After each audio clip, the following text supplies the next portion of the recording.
সামাজিক যোগাযোগ মাধ্যম ফেসবুক নিয়ে বিপাকে পড়েছেন চলচ্চিত্র অভিনয়শিল্পী বাপ্পি চৌধুরী।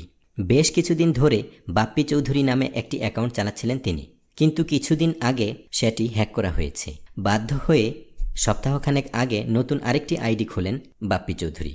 সেই আইডি দিয়ে নিজের একটি ফ্যান পেজও খোলেন, কিন্তু ওই আইডিও হ্যাক হয়েছে দুদিন হলো। বললেন, আমার সঙ্গেই কেন এরকম হচ্ছে ঠিক বুঝতে পারছি না।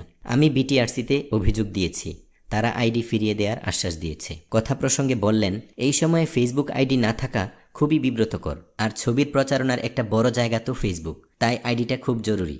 বাপ্পি কদিন হলো শুটিং করেছেন শাহনেওয়াজ শানুর নায়কবাজি চলচ্চিত্রের। এই ছবি শুরুতে নায়িকা ছিলেন পরীমণি, পরে পরীমণিকে বাদ দিয়ে বাপ্পির বিপরীতে মাহিকে নেওয়া হয়েছে।